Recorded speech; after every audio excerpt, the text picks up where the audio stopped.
ഞാൻ ഒരു കാര്യം പറയാം. നീ അലീനയായിട്ട് സംസാരിച്ച മെർലിൻ എന്താണ് പ്രശ്നം? നിങ്ങൾ നമ്മളെ കണ്ടിട്ട് കുറെ നാളായില്ലേ? അപ്പം മെർലിൻ ടോക്സിക് അല്ലേ? അല്ലേ? ഞാൻ ഒരു കാര്യം ചോദിക്കട്ടെ? ചോദിക്കേ. പെട്ടെന്ന് ഒരു ദിവസം മാമന്റെ പഴയ ഒരു ഗേൾ ഫ്രണ്ട് കയറി പറഞ്ഞു, അമ്മായി എങ്ങനെ പ്രതികരിക്കും? ഞാൻ എന്ത് ചെയ്യേ? ഞാൻ ഒരു ചായയൊക്കെ ഇട്ട് കൊടുത്ത് ഹാപ്പി ആയിട്ട് പറഞ്ഞു വിടും. ഹാപ്പി ആയിട്ട്? ശരി, ഹാപ്പി ആയിട്ട് തന്നെ ചെയ്യണം കേട്ടോ. അങ്ങനെ ആരെങ്കിലും ഒരു ദിവസം കയറി വന്നാ അങ്ങനെ എന്നെ ചെയ്യണേ. മാമന്റെ കാര്യമായോണ്ട് പറയാനും പറ്റത്തില്ല. യേശു ശ്രീക്ക് അവിടെ ഞാൻ എന്തോ വെച്ചിരുന്നു. എന്തോ ചോദിക്കാൻ വന്നായിരുന്നോ? ശ്രീക്ക് അങ്ങനെ എന്തെങ്കിലും? ഇത് ടോക്സിക്. നേരത്തെ പറഞ്ഞത് ടോക്സിക് അല്ല. ഓ, അപ്പൊ എന്നെ വാരാനാണ്. പക്ഷെ മെർലിന്റെ കാര്യം നീ പോകെ മനസ്സിലാക്കും. പോകെ ഞാൻ മനസ്സിലാക്കിക്കോളാം. കഷ്ടം തന്നെയല്ലേ അമ്മായി ഇത്. പറയടാ, എന്താ നിനക്ക് പറ്റിയേ? പറയാൻ പറ്റൂല. പ്രശ്നം പറയടാ. കേസു എന്നാച്ച്? ഇത് തന്നെ ഞാൻ കൊറേ നേരമായിട്ട് ചോദിക്കണം, എന്തു പറ്റിയെന്ന്. മോനെ പറയടാ. സൊല്ലു കേസു. ഇനി മേലെ വിളിക്കല്ലെന്ന് പറഞ്ഞു. ആര്? അലീനയാ? ഞാൻ ഇന്ന് നോക്കും. ഓ, മെർലിൻ. ഇത്രയുള്ള എടാ, അതൊക്കെ സിമ്പിൾ മാറ്റർ അല്ലേടാ. ഇതാണ് ഈ വീട്ടുകാരുടെ പ്രശ്നം. ഉള്ളവന്റെ മനസ്സ് മനസ്സിലാക്കൂല. എടാ, ഒരു കാര്യം ചെയ്യ്. നീ അലീനയായിട്ട് കണ്ടിട്ട് സംസാരിച്ചിട്ട് കുറെ കാലമായില്ലേ? നിങ്ങൾ ഓപ്പൺ ആയിട്ട് മെർലിനോട് പറ. മെർലിനോട് പറയാ. അവള് നിക്കണ്ടേ, നിന്ന് കേക്കണ്ടേ? ഓ, അതാണ് പ്രശ്നമല്ലേ? അമ്മായി സംഭവമൊന്നുമില്ല. ജസ്റ്റ് ഒന്ന് കൺവിൻസ് ചെയ്യാൻ പറ്റിയാ മതി. അത്രയും മതിയാ? എന്റെ ഒരു ഐഡിയ ഉണ്ട്. എന്നാ ഐഡിയ? ഫ്ലവേഴ്സ് ടിവിയുടെ സ്മാർട്ട് ഷോയിൽ പങ്കെടുക്കാൻ നിങ്ങളെ ക്ഷണിക്കുന്നു. ഉടൻ തന്നെ ഈ നമ്പറിലേക്ക് വിളിക്കുക. 7593829838. ഫ്ലവേഴ്സ് സ്മാർട്ട് ഷോ ഉടൻ വരുന്നു ഫ്ലവേഴ്സ്. എടാ, പണ്ട് ഞാനും ശ്രീയും തമ്മിൽ എന്തെങ്കിലും വഴക്കുണ്ടാകുമ്പം ഞാൻ കുറേ വിളിക്കും. എന്നെ ഡയറക്റ്റ് ആയിട്ട് സംസാരിക്കാൻ കുറേ ട്രൈ ചെയ്യും. ഒന്നിനും ശ്രീ നിന്ന് തരൂല. എത്ര വിളിച്ചാലും ഫോണും എടുക്കൂല. അങ്ങനെ ഇരുന്നപ്പോഴാണ് എൻ്റെ ഫ്രണ്ട് റിയ എനിക്കൊരു ഐഡിയ റെക്കമെൻഡ് ചെയ്യണം. എല്ലാ സോപ്പ് വേണോ? എന്തോന്നേടാ, നിനക്ക് ഐഡിയ വേണോ വേണ്ടേ? ഐഡിയ വേണം. പിന്നെ ഇങ്ങനെയൊക്കെ പറഞ്ഞാൽ പിന്നെ ആരെങ്കിലും അങ്ങനല്ലേ ചോദിക്കൂ. കാര്യം പറ. റിയ പറഞ്ഞ് മനസ്സിലുള്ളത് അങ്ങ് എഴുതുക, എന്നിട്ടങ്ങ് കൊടുക്കുക. ലെറ്റർ എഴുതി കൊടുക്കാനാ? എടാ, എഴുതുമ്പം നമ്മുടെ മനസ്സിലുള്ളതൊക്കെ പുറത്ത് ചാടും. എടാ, അതിനൊരു സോൾ ഉണ്ടാവൂടാ. അത് കൊള്ളാല്ല. എനിക്ക് എഴുതാനും കൂടെ അറിയാല്ല.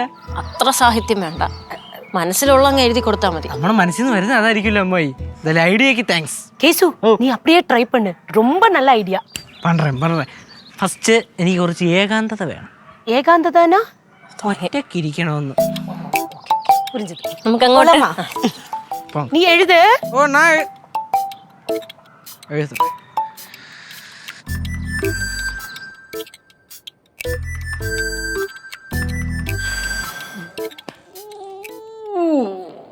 ഏട്ടാ, എന്നെ കടയിൽ കൊണ്ടുപോ. എന്തിനെ? എൻ്റെ ക്രയോൺസ് തീർന്നു മേടിക്കാന്. നീ എന്തിനാ ഈ ക്രയോൺസ് തിന്നുവാണോ? ആരെങ്കിലും ക്രയോൺസ് തിന്നു? അത് തന്നെ ചോദിച്ചേ. കോമഡിയാണോ പറഞ്ഞേ? മനസ്സിലായില്ല. എന്നാ മനസ്സിലാക്കണ്ട നീ. ചേട്ടാ please. No pleases. Kochi flow കളയണല്ലേ. പാല്. Thank U.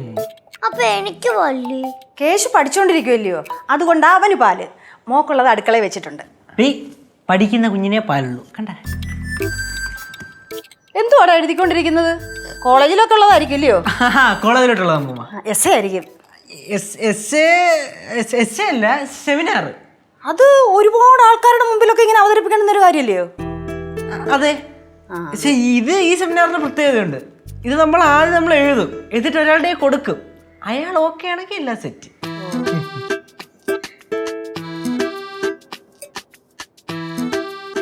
നോവൽ എഴുതണോ നീ? അമ്മായിയല്ലേ പറഞ്ഞത് നമുക്ക് പറയാനുള്ള കാര്യങ്ങൾ മൊത്തം എഴുതി സെറ്റ് ചെയ്യണമെന്ന്. നല്ലേ സോൾവ് ആവൂ. എന്തോന്ന് സോൾവ് ആവത്തുള്ളൂ? അമ്മൂമ്മ, നമ്മളെ ഈ കോളേജിലോട്ട് അസൈൻമെന്റ് ഇങ്ങനെ അല്ല, ഐ മീൻ സെമിനാർ ഇങ്ങനെ എഴുതി കൊടുക്കുവാണല്ലോ. അപ്പൊ അങ്ങനെ എഴുതി കൊടുക്കുമ്പോഴല്ലേ ഇത് സോൾവ് ആവുള്ളൂ. അപ്പൊ സോൾവ് ആവുന്ന രീതിയിൽ സോൾവ്ഡ് പേപ്പർ എന്നൊക്കെ കേട്ടിട്ടില്ലേ? അതേപോലെ സോൾവ് ചെയ്ത് എഴുതണം.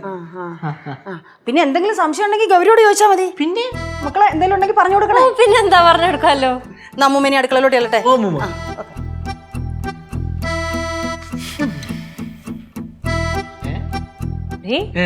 ഇത് കൊറേ ഉണ്ടല്ലോടാ.